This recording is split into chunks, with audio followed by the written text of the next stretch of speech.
So I have another Seiko limited edition from Exquisite Timepieces. Big thanks to the entire crew over there. I'll put down below a direct link to this watch and contact information to get a hold of Tyler so you can tell him I sent you and he'll take care of you. He's my direct line of contact. We talk. You should talk to him. So they're an authorized dealer for 60 brands plus a massive pre-owned collection. They have the entire line of Seiko. They have a ton of limited edition ones. Go to their website, check it out. You'll probably get lost searching because there's so many dang watches. All right, let's get into this guy here. This is the SPB411 using the caliber 6R54, which is a GMT movement, suggested retail $1,500. This is, like I said, a limited edition. There's 4,000 of these. They are numbered on the case back. But more importantly, I think what's really resonating with the Seiko fanboys is this is a more true recreation with modern materials of a watch that was Seiko's first GMT back in 1968. So it's appropriate that they have these new GMT movements, you know, the 4R and the 6R. And so...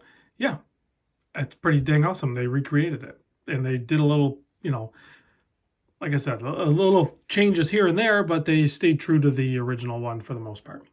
Now, let's get into the case size. We are looking at 38.7 millimeter wide. So this is a little bit smaller watch. I think a lot of people will appreciate that. The lug-to-lug is a 45.3. You can see how narrow that mid case is.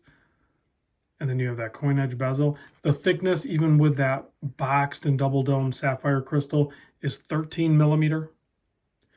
The lug width here, I measure this, I could be wrong. Somebody might have to help me out here. I measured it at 19.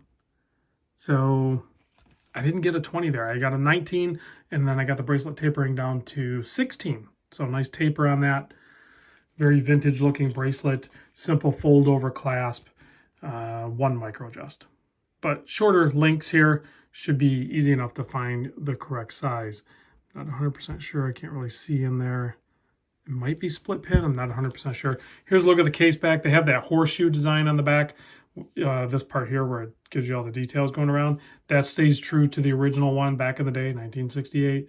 And like I said, they are numbered. It has this small tucked away crown here. It just past the 4 o'clock position. Kind of shielded, built-in crown guard, if you will. That's only 4.5 millimeter. It is a push-pull crown, and this is 100-meter water resist on this guy. You can see there that beautiful anthracite dial. You have actual applied markers. That's really cool. A non-frame date window with the white wheel with the black print. And then you have little lume plots going all the way around on that angled chapter ring. You have a loomed 24-hour marker, and then, of course, the hands will be loomed as well.